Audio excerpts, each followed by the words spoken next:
आज हमने स्टार्ट करना है फोटोसिंथेसिस। आपको याद होगा फोटोसिंथेसिस हमने लास्ट टाइम पढ़ना स्टार्ट कर दिया था। इस वक्त हम बायो एनर्जेटिक्स पढ़ रहे हैं।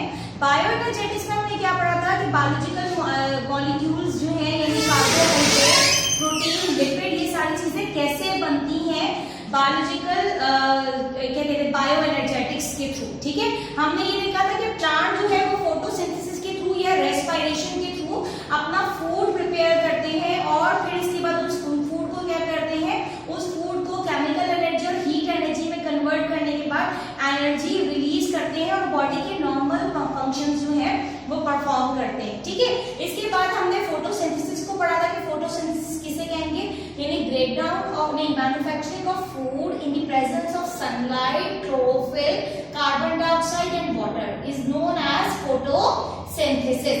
इसके बाद फिर हमने फोटोसिंथेसिस के तमाम रिएक्टेंट्स पढ़े थे डिटेल में कि what is the role of carbon dioxide, what is the role of water, what is the role of light यानी सोलर एनर्जी, और लास्ट हमने पढ़ा था what are the roles of pigments. उसमें हमने क्लोरोफिल ए, क्लोरोफिल बी और carotene और xanthophyll, इन चारों के रोल पढ़े थे। ठीक है, आज हम वहीं से आगे कंटिन्यू करते हैं कि जो हम इतना आसान सा रिएक्शन पढ़ते हैं कि 6 molecules of carbon dioxide combined with 6 molecules of water in the presence of sunlight and chlorophyll and we get C6H12O6 that is glucose and oxygen. तो बिल्कुल भी ऐसा नहीं, इतना सिंपलेस्ट रिएक्शन नहीं है। ठीक है, इस रिएक्शन को हम 2 पार्ट्स में डिवाइड करके पढ़ेंगे, light reaction and dark reaction. Light reaction is also known as light dependent reaction और we can say that Z scheme. ठीक है, जबकि dark reaction is also known as light independent reaction, यानी light इस पे depend नहीं करती, sorry ये रिएक्शन लाइट पर डिपेंड नहीं करता, पहली बात। दूसरी बात, it is also known as Calvin cycle. ठीक है, आपको ये वाली बात ऑलरेडी पता है कि फोटोसिंथेसिस कहाँ होता है, तो फोटोसिंथेसिस होता है क्लोरोप्लास्ट में। ठीक है, क्लोरोप्लास्ट को 2 रीजन में हम डिवाइड करते हैं, एक कहलाता है थैलाकोइड, ठीक है जी, और दूसरा कहलाता है स्ट्रोमा। ठीक है, तो ये जो Z स्कीम वाला पार्ट है ये कहां होगा, ये होगा थैलाकोइड ऑफ क्लोरोप्लास्ट। ठीक है, जबकि जो केल्विन साइकिल वाला काम है ये कहां होता है, ये होता है स्ट्रोमा ऑफ क्लोरोप्लास्ट। ठीक है जी, इसके बाद अगर हम थैलाकोइड ऑफ क्लोरोप्लास्ट के बारे में बात करें तो ये थैलाकोइड ऑफ क्लोरोप्लास्ट या Z स्कीम वाला जो पार्ट है इसका काम क्या होता है, इसका काम होता है इन्वेस्ट और we can say that absorb और वी कैन से दैट क्या करेंगे हम इसको क्या कह सकते हैं, इन्वेस्ट करेगा, एब्जॉर्ब करेगा या हार्वेस्ट करेगा सन लाइट एनर्जी, जिसको हम सोलर एनर्जी भी कह सकते हैं। और ये इस इन्वेस्ट की भी सनलाइट या एब्जॉर्ब की भी सनलाइट या हार्वेस्ट की भी सनलाइट को कन्वर्ट कर देता है इनटू केमिकल एनर्जी और इस केमिकल एनर्जी के जरिए वो क्या बना के देता है हमें, ATP NADPH2, यानी these are energy rich compounds, these are energy rich compounds। ये काम कहाँ होता है, ये काम होता है by the help of light reaction और we can say that light dependent reaction और we can say that Z scheme के थ्रू जो मेजर काम हो रहा है वो ये हो रहा है कि सोलर एनर्जी को हम कन्वर्ट कर रहे हैं into chemical energy. Solar energy को किस में कन्वर्ट कर रहे हैं, केमिकल एनर्जी में कन्वर्ट कर रहे हैं, किसके थ्रू, लाइट डिपेंडेंट रिएक्शन के थ्रू या लाइट रिएक्शन के थ्रू। अब आप मुझे बताएं इस इक्वेशन में कहीं मैंने लिखा है कि जो है हमें ATP और NADPH2 मिलते हैं। अब आप देखो हम तो सीधा सीधा क्या कहते हैं कि दिन की रोशनी में जो है वो कार्बन डाइऑक्साइड, वाटर, सनलाइट और क्लोरोफिल की मदद से एब्जॉर्ब हुआ और एनर्जी एब्जॉर्ब हुई सनलाइट और क्लोरोफिल की मदद से, हमारे पास कार्बन डाइऑक्साइड मौजूद था, वाटर मौजूद था और आराम से हमें ग्लूकोज मिल गया। क्या हमें ग्लूकोज मिला? नहीं, हमने उल्टा यहाँ पे क्या बनाया है, ATP और NADPH2। यानी आज आपका एक मिस कॉन्सेप्ट तो क्लियर हो गया कि दिन की रोशनी में इन्वेस्ट कर रहे हैं, हम सिर्फ सोलर एनर्जी को एब्जॉर्ब कर रहे हैं, हम सिर्फ सोलर एनर्जी को हार्वेस्ट कर रहे हैं और सिर्फ केमिकल एनर्जी बना रहे हैं। ये जो हम कहते हैं कि ग्लूकोज बन गया, ये ग्लूकोज दिन में नहीं बन रहा। क्लियर हो गया मेरा पॉइंट कि मैं बताना क्या चाह रही हूँ? तो ये है बेसिकली वो बात जो मैं डिफरेंस के तौर पे बताना चाह रही थी दोनों में। इसके बाद सेकेंड थिंग इज दैट कि अब हम रात में क्या करेंगे? अब हम रात में केमिकल एनर्जी को से बनने वाले केमिकल एनर्जी से बनने वाले एनर्जी रिच कंपाउंड्स, क्या है वो एनर्जी रिच कंपाउंड्स? वो एनर्जी रिच कंपाउंड्स हैं ATP, NADPH2, ठीक है, ये adenosine triphosphate and nicotinamide dinucleotide phosphate, ठीक है। इन दोनों को हम क्या करेंगे? इनसे हम लेंगे एनर्जी, ठीक है जी। और एनर्जी लेने के बाद हम क्या करेंगे कि by using energy from energy rich compound हम सिंथेसिस करेंगे, synthesis of G3P। What is G3P? G3P is glyceraldehyde 3-phosphate। Still हमने ग्लूकोज नहीं बनाया, still we get glyceraldehyde 3-phosphate। ये G3P अभी मैं आपको आगे बताऊंगी डिटेल में, अभी सिर्फ नाम सुन लीजिए, glyceraldehyde 3-phosphate। अगर आपको कंफ्यूजन होगी तो मैं यहाँ लिख देती हूँ, glyceraldehyde 3-phosphate। ये एक साथ ही लिखते हैं लेकिन मेरे पास जगह कम है इसलिए मैंने इस तरह 2 लाइंस में लिखा है, ठीक है। तो ग्लाइसरएल्डिहाइड 3-phosphate का एक कंपाउंड बना है एक साइकिल से, फिर इस तरह 2 साइकिल जब चलेंगी तो जाके बनेगा हमारे पास क्या? ग्लूकोज, ठीक है। कब ग्लूकोज बनेगा?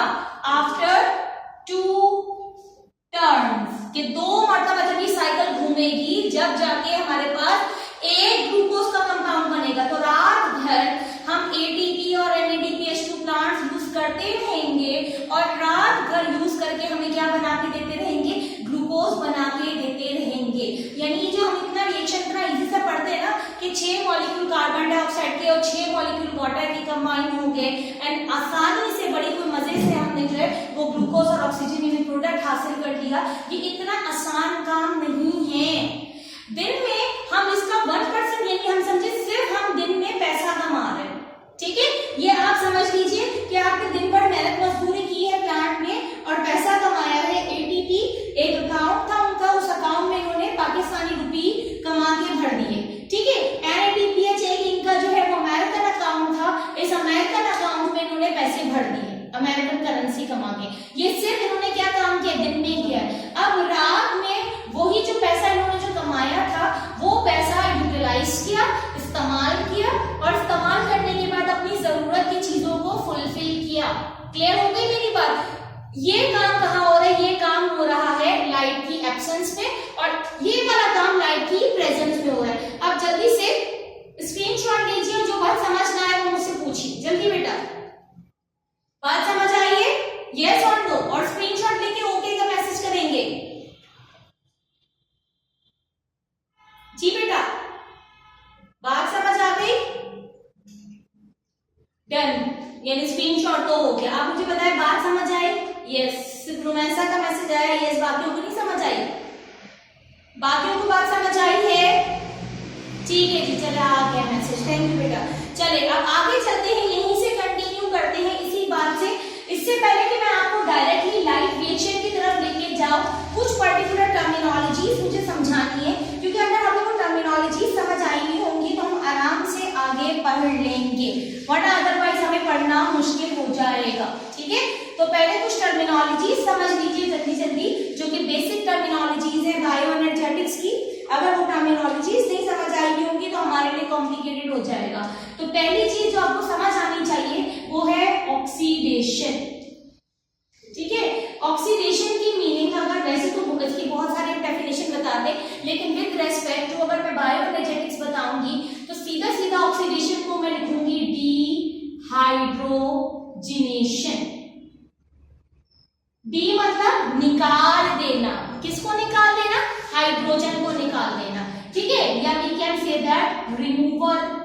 Of hydrogen.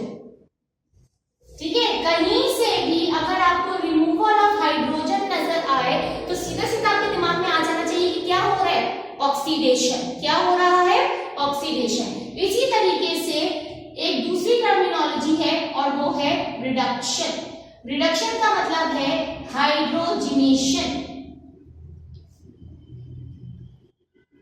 हाइड्रोजिनेशन का मतलब क्या हुआ, एडिशन ऑफ हाइड्रोजन। ठीक है जी, addition of hydrogen is known as reduction. जैसे अगर मैं यहां इक्वेशन लिखूं 6CO2 प्लस 6H2O, ठीक है, इन the presence of sunlight and chlorophyll. अब आप देखो यहां बन गया C6H12O6 और ये हो गया 6O2। मुझे ये बताइए वाटर रिड्यूस होगा या ऑक्सीडाइज होगा, जल्दी से बेटा रिस्पॉन्स कीजिए। वाटर में से हाइड्रोजन लूज हो रहे हैं तो वाटर ऑक्सीडाइज होगा या रिड्यूस होगा, क्या होगा, जल्दी बेटा। मैं इतनी आसान सी बात पूछ रही हूँ, मैं आपको ऑलरेडी ऑक्सीडेशन और रिडक्शन बता चुकी। रिड्यूस होगा, मानिए गौर से सुने, वाटर यहाँ वाटर में से हाइड्रोजन रिमूव हो रहा है। Removal of hydrogen is known as oxidation. तो आप ये देखो कि वाटर क्या हो गया, ऑक्सीडाइज्ड। यहां पे आप देखो हाइड्रोजन आके ऐड हुआ है तो ये क्या हो गया, रिड्यूस्ड। इतनी आसान सी बात ऊपर लिखी हुई भी है मैंने, रिमूवल ऑफ हाइड्रोजन। तो वाटर से आपने हाइड्रोजन को निकाल दिया, जब भी तुम्हारे पास सिर्फ ऑक्सीजन बच गया तो आपने, क्योंकि ऑक्सीजन निकाल दिया तो ये क्या हो गया, ऑक्सीडाइज हो गया। यहाँ पे आपने हाइड्रोजन ऐड कर दिया। ये कार्बन और ऑक्सीजन हमें कहां से मिलता है, ये कार्बन और ऑक्सीजन हमें कार्बन डाइऑक्साइड से मिलता है। कार्बन डाइऑक्साइड में हमने क्या ऐड कर दिया, हाइड्रोजन ऐड कर दिया। तो जब आपने कार्बन डाइऑक्साइड में हाइड्रोजन ऐड कर दिया तो कार्बन डाइऑक्साइड में हाइड्रोजन ऐड होने की वजह से क्या हो गया, रिडक्शन हो गया। क्लियर हो गई मेरी बात। यानी इस चीज को मैं ऐसे भी बता सकती हूँ कि कार्बन डाइऑक्साइड क्या हुआ है, रिड्यूस हुआ है, और वाटर क्या हो गया है, वाटर जो है वो ऑक्सीडाइज हो गया है। क्या हो गया है, ऑक्सीडाइज हो गया। यानी आपने क्या देखा कि वाटर में से हाइड्रोजन हमने लूज कर दिया और ग्लूकोज पे हमने क्या ऐड कर दिया, हाइड्रोजन ऐड कर दिया। बहुत सिंपल करके समझाया है मैंने आपको ये, ठीक है। This is called oxidation and reduction. एक और टर्मिनोलॉजी आपको पता होनी चाहिए और वो है फॉस्फोराइलेशन। इसका मतलब है एडिशन ऑफ फॉस्फोरस। एक सेकंड बेटा, क्या मैसेज किया है, हाँ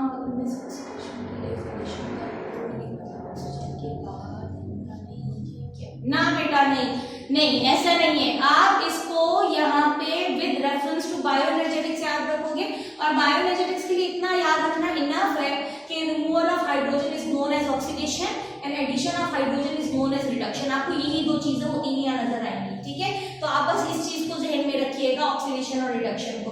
आसान हो रही है जब तक मैं ये लिख लूं फॉस्फोराइलेशन, फिर मैं आपको समझाती हूँ आगे।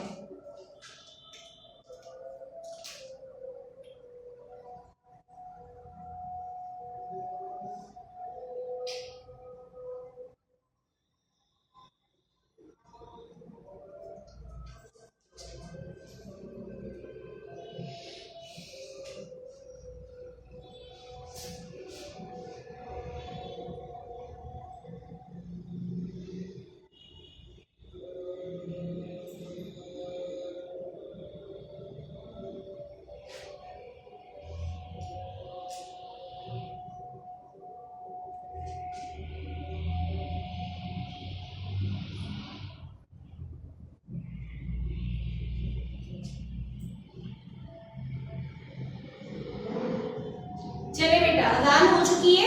दो डेफिनेशन मैंने और लिखी है। फॉस्फोराइलेशन, फॉस्फोराइलेशन की मीनिंग क्या है, एडिशन ऑफ फॉस्फोरस। जैसे आपके पास था एडीपी, एडिनोसिन डाइफॉस्फेट फॉस्फेट। इस एडिनोसिन डाइफॉस्फेट में आपने अगर इनऑर्गेनिक फास्फोरस या ऑर्गेनिक फास्फोरस भी, यानी IPI का मतलब होता है इनऑर्गेनिक फास्फोरस, ठीक है, नॉट नेसेसरी कि इनऑर्गेनिक फास्फोरस, आप यहाँ पे ऑर्गेनिक फास्फोरस भी ऐड कर सकते हैं। आपका जो मेन मकसद है वो है addition of phosphorus, addition of phosphorus, यानी ADP में अगर आप फास्फोरस ऐड करते हैं तो हमें क्या मिलता है, ATP। तो आपने क्या ऐड किया, फास्फोरस ऐड किया ना, तो addition of phosphorus is known as phosphorylation. इसके बाद नेक्स्ट है फोटोफॉस्फोराइलेशन। फोटो मतलब ही क्या होता है, सनलाइट। तो addition of phosphorus in the presence of sunlight is known as photophosphorylation. क्या है ये, फोटोफॉस्फोराइलेशन। क्लियर हो गई मेरी बात, स्क्रीनशॉट ले लीजिए इसका भी, स्क्रीनशॉट ले ली बेटे।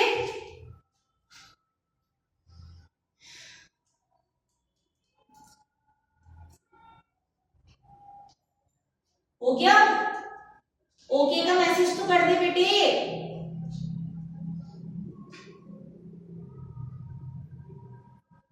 ठीक है जी, चलिए जी, आप कुछ पूछना है इससे लिंक तो आप मैसेज कर सकते हैं, ठीक है। जब तक मैं आगे चलती हूँ, कुछ पूछना है तो मैसेज कीजिए, ठीक है। अब ये टर्मिनोलॉजीज अभी हमें यहाँ पे आगे पढ़ने के लिए मिलेंगी, ठीक है।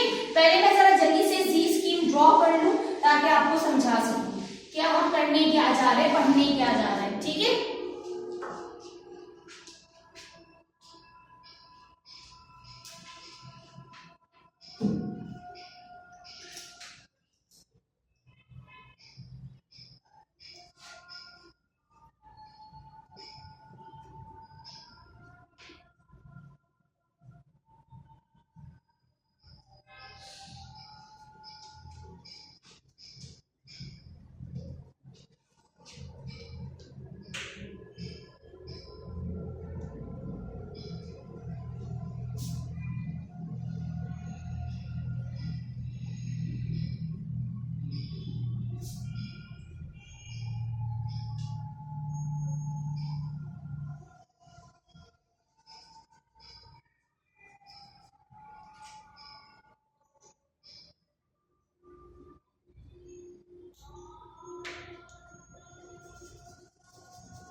से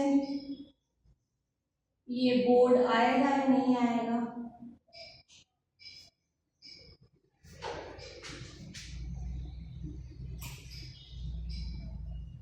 आई होप आ जाए, आ तो रहे।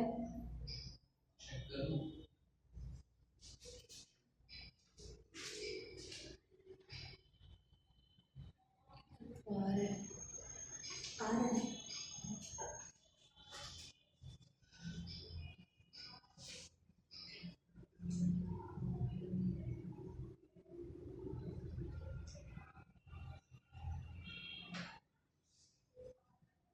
चलिए समझ गए। मैंने जल्दी से इससे पहले कि क्लास खत्म हो, ड्रॉ करने की जरूरत नहीं है, बोर्ड बुक में आपके पास है ये ड्रॉ हुई भी, ठीक है। वीडियो नहीं आ रही। अच्छा एक सेकंड में सेटिंग चेंज करती हूँ। अब देखिए, अब सही क्लियर है बेटा सबके पास? बेटा रुमैसा क्लियर है? ठीक है जी। चलिए रुमैसा फिर आपके अपना नेट का इशू है, बाकी सबको दिखाई दे रहा है, ठीक है।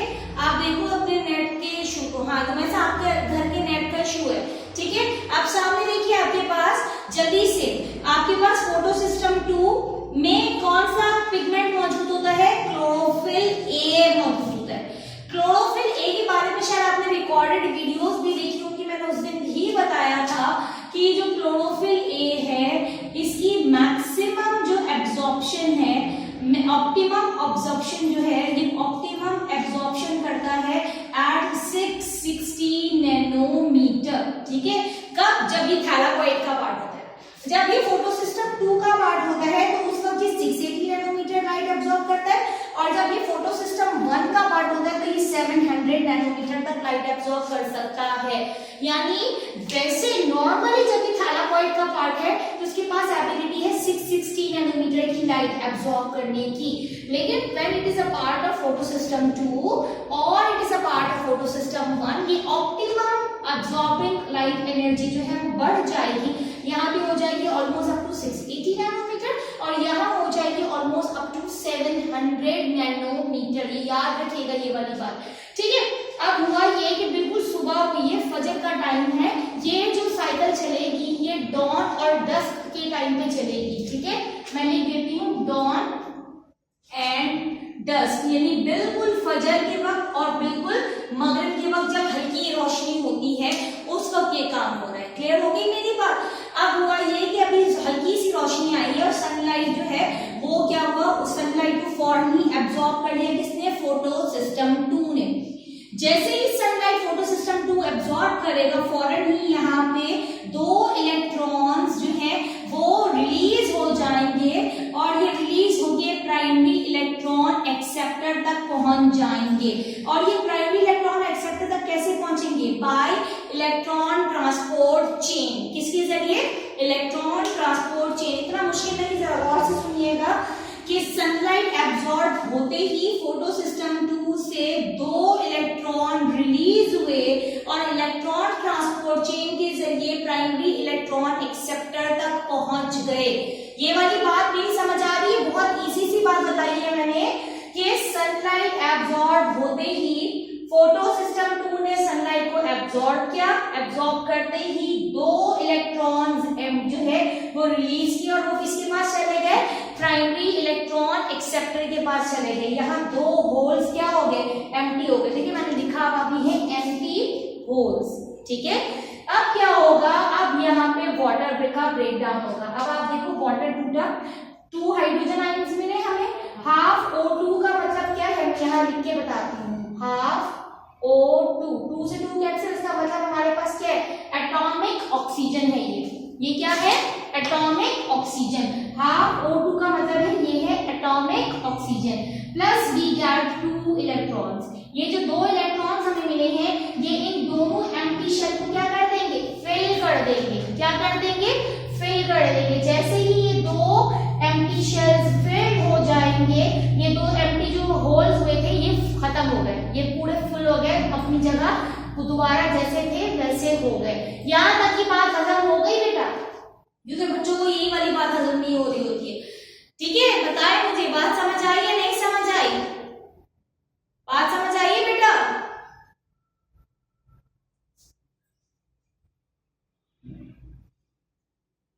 ईशा का तो मैसेज आया यस मिस। मारिया ने कहा मिस ये डायग्राम इतनी बड़ी है, डर लग रहा है। नहीं, डरने वाली कोई जरूरत नहीं है, बहुत आसान है ये चैप्टर, सबसे आसान है अगर आप समझ रहे हो तो। सबसे पहले स्टेप बाय स्टेप समझे ना कि सबसे पहले सनलाइट एब्जॉर्ब हुई, सनलाइट के एब्जॉर्ब होते ही फोटो सिस्टम 2 एक्टिवेट हुआ, फोटो सिस्टम 2 ने एक्टिवेट होते ही 2 इलेक्ट्रॉन रिलीज किए। ये 2 इलेक्ट्रॉन प्राइमरी इलेक्ट्रॉन एक्सेप्टर के पास पहुंचेंगे बाय इलेक्ट्रॉन ट्रांसपोर्ट चेन। और अब वाटर का ब्रेकडाउन होगा, और वाटर का ब्रेकडाउन होने के बाद ये जो 2 इलेक्ट्रॉन यहाँ से रिलीज हुए उन्होंने इन एम्प्टी होल्स को क्या कर दिया, फिल्ड कर दिया। अब देखिए मैंने नंबरिंग कर दी, अब आपको ये आसान हो जाएगा। सनलाइट का आना, फोटो सिस्टम 2 का एब्जॉर्ब करना, यहां से 2 एम्प्टी होल्स के में से 2 इलेक्ट्रॉन्स का निकलना जिसकी वजह से एम्प्टी होल्स का बनना, इन निकले हुए इलेक्ट्रॉन का प्राइमरी इलेक्ट्रॉन एक्सेप्टर तक पहुंचना किसके जरिए, इलेक्ट्रॉन ट्रांसपोर्ट चेन के जरिए। अब इन 2 एम्प्टी होल्स को फिल करने के लिए वाटर का ब्रेकडाउन होना, और वाटर का ब्रेकडाउन होने के बाद 2 इलेक्ट्रॉन का इनको आके फिल्ड कर देना। ठीक है जी, यहां तक की बात क्लियर है। मैं मैसेज देख रही हूँ आप लोग के कि क्या भेजा है आपने। नंबरिंग से वाकई में समझ आ गया, चलो ठीक है, ओके, थैंक यू बेटा। अब जरा देखिएगा कि अब ये जो 2 इलेक्ट्रॉन यहाँ पहुंचे थे, ये 2 इलेक्ट्रॉन कंटिन्यूअसली 10 मिनट रह गए हमारी क्लास में, तो जरा जल्दी से देखिएगा कि ये जो 2 इलेक्ट्रॉन यहाँ पहुंचे थे ये आगे कंटिन्यूअसली इसी तरीके से आगे फॉरवर्ड हो रहे हैं। मैं यहाँ लिखना भूल गई थी, यहाँ भी मैं लिख देती, ठीक है। एक सेकंड, यहाँ पे सनलाइट भी आएगी, ठीक है। अब आप देखिए कि ये 2 इलेक्ट्रॉन अब कंटिन्यूअसली आगे मूव कर रहे हैं। 2 इलेक्ट्रॉन्स यही वाले यहाँ गए, यहाँ से यहाँ, यहाँ फिर यहाँ आगे, यहाँ पे भी 2 इलेक्ट्रॉन्स है, यहाँ पे भी 2 इलेक्ट्रॉन्स है, हर जगह आगे तक जा रहे हैं। समझ आ रही है मेरी बात, ठीक है।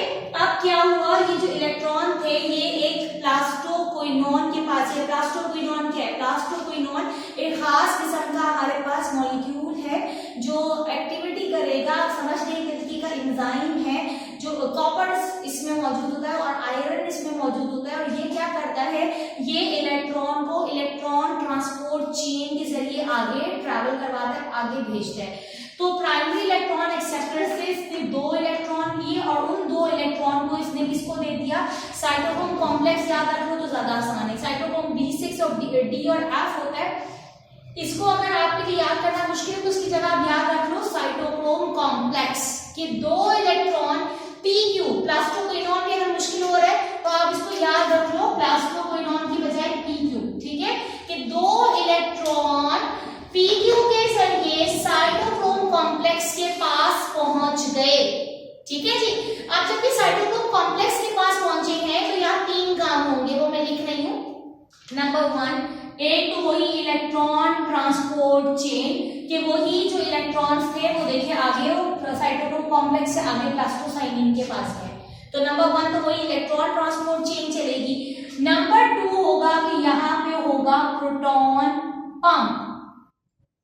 ठीक है, ये प्रोटॉन पंप का मतलब क्या है? प्रोटॉन पंप का मतलब ये है कि हम क्या करेंगे, हमारे पास जो हाइड्रोजन आयंस थे वो हम स्ट्रोमा से कहां लेके आ जाएंगे, थैलाकॉइड में लेके आ जाएंगे। ठीक है, मैं लिख देती हूं hydrogen ions move from stroma to thylakoid. ठीक है, हाइड्रोजन आयंस क्या है? प्रोटॉन है ना, तो प्रोटॉन पंप चलाया कि हाइड्रोजन आयंस को हम स्ट्रोमा से कहां लेके आ गए, थैलाकॉइड में लेके आ गए। ठीक है जी, इसको क्या कहेंगे? इसको कहेंगे प्रोटॉन पंप चलाना। इसकी वजह से क्या होगा, इस प्रोटॉन पंप के चलने की वजह से हमारे पास यहाँ एक एंजाइम होता है which is called ATP synthase. आपको सिंथेस भी मिलेगा और सिंथेस भी मिलेगा, दोनों मिलेंगे। ये एक्टिव हो जाता है और ये एटीपी सिंथेस जब एक्टिव हो जाएगा ये एंजाइम, तो ये एक्टिव होके क्या करेगा, एडीपी में फास्फोरस जोड़ देगा और हमें क्या बना के दे देगा, एटीपी बना के दे देगा। क्या बना के दे देगा? एटीपी बना के देगा। जब एटीपी बन जाएगा तो जो प्रोटॉन हमारे पास स्ट्रोमा से थैलाकॉइड में आए थे, अगेन ये थैलाकॉइड से कहां चले जाएंगे, स्ट्रोमा में चले जाएंगे।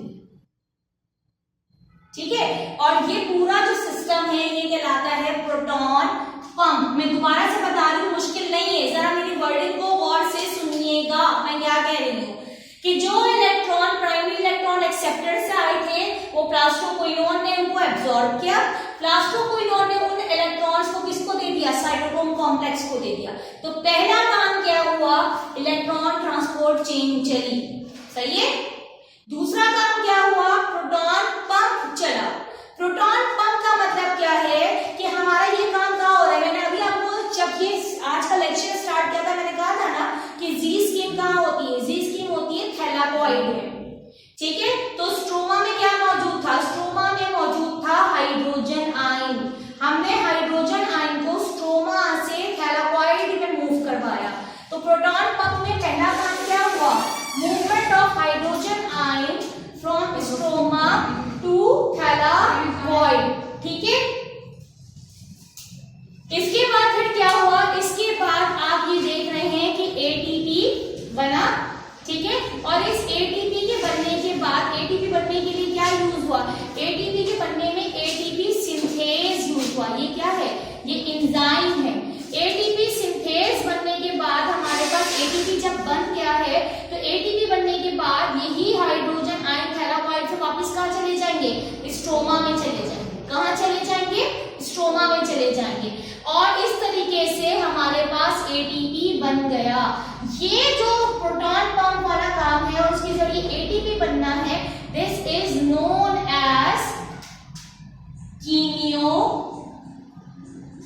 ऑस्मोसिस। ये क्या कहलाएगा, ये कहलाएगा कीमियो ऑस्मोसिस। इसके बाद आपके पास दो इलेक्ट्रॉन आगे जरूर ट्रैवल करके गए, लेकिन उनकी सारी एनर्जी जो है वो एटीपी बनाने में यूटिलाइज हो चुकी। अब ये कैसे हो चुके, लो एनर्जी हो चुके। ठीक है, अब ये लो एनर्जी वाले इलेक्ट्रॉन किसके पास जाएंगे, प्लास्टोसाइनिन के पास जाएंगे। फिर वहां से कहां जाएंगे, फोटोसिस्टम 1 में जाएंगे। उससे पहले फोटोसिस्टम 1 क्या कर चुका होगा, सनलाइट एब्जॉर्ब कर चुका होगा। सनलाइट एब्जॉर्ब करने के बाद अगेन यहां से दो एक्साइटेड इलेक्ट्रॉन्स रिलीज हो चुके होंगे। ये जो दो एक्साइटेड इलेक्ट्रॉन यहां से रिलीज हुए हैं, ये अब किसके पास जाएंगे, प्राइमरी इलेक्ट्रॉन एक्सेप्टर 2 के पास। ये प्राइमरी इलेक्ट्रॉन एक्सेप्टर 1 था, ये है प्राइमरी इलेक्ट्रॉन एक्सेप्टर 2। तो यहाँ पे क्या हो गए, दो एम्प्टी होल्स हो गए। इन एम्प्टी होल्स को कौन फिल करेगा, ये वाले दो इलेक्ट्रॉन इन एम्प्टी होल्स को क्या कर देंगे, फिल कर देंगे। जब ये वाले इलेक्ट्रॉन इन एम्प्टी होल्स को फिल कर देंगे तो अब ये एक्साइटेड इलेक्ट्रॉन किसके पास चले गए, प्राइमरी इलेक्ट्रॉन एक्सेप्टर 2 के पास चले गए। यहां से ये किसके पास आएंगे, फेराडॉक्सिन। एफडी का मतलब है फेराडॉक्सिन। ठीक है, इनके पास आएंगे। और यहाँ पे हमारे पास ऑलरेडी क्या बना हुआ होगा, NADP। NADP के पास यहाँ एंजाइम होता है which is called NADP reductase. ये रिडक्टेज क्यों कहला रहा है, क्योंकि देखिए यहाँ पे क्या हो रहा है, हाइड्रोजन ऐड हो गया। Addition of hydrogen is known as reduction. तो यहाँ रिडक्शन हुआ है किसकी मदद से, एंजाइम की मदद से। तो this is called NADP reductase. और ये पूरी साइकिल जी स्कीम कहलाती है। जरा देखिएगा, ये एक ऊपर फिर यूं आया और फिर ये ऊपर गया, ये क्या बना, Z बना, Z बना। जरा देखिएगा, ये ऐसे, ठीक है, फिर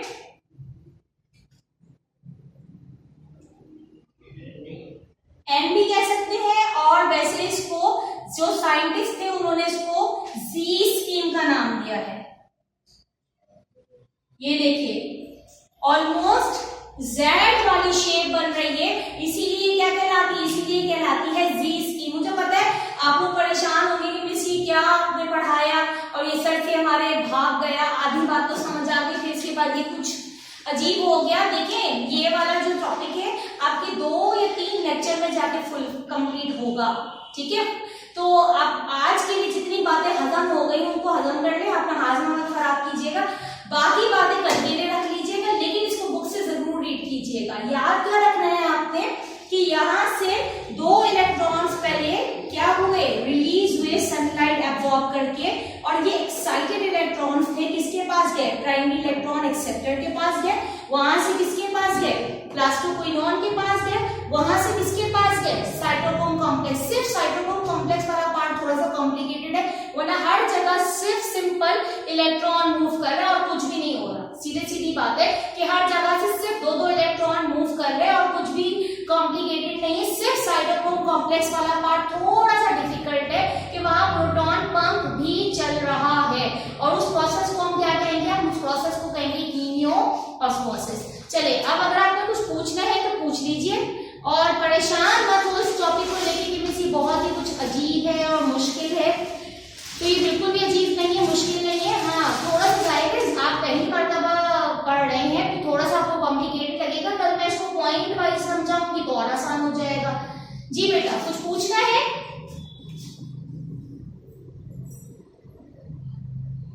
जी बेटा, पेपर में तो ये आता है और काफी मर्तबा आता है। इस चैप्टर में से एक मेजर लॉन्ग क्वेश्चन आपका जरूर बनता है बॉटनी का, ठीक है। यहाँ पे देखो, मैं आपको वही वाली बात बता रही हूँ कि इतना मुश्किल नहीं है। जब आप इसको कल वर्डिंग वाइज पढ़ोगे ना, तो जब आपको वर्डिंग लिख के लिखूंगी ना, तो आप अपने पास ये वाली डायग्राम सामने खोल के रखना, ठीक है। एक पेपर में आप इसको डायग्राम को बना लें और उसको ऊपर रखिएगा, फिर आप देखिएगा आपके लिए बहुत ही ज्यादा आसान हो जाएगा, ठीक है बेटा। चले, अगर आज कोई क्वेश्चन नहीं है तो फिर आज के लिए यहीं तक रखते हैं, फिर इंशाल्लाह कल जो है वो हमारी मुलाकात होगी। चलिए, ओके, अल्लाह हाफिज।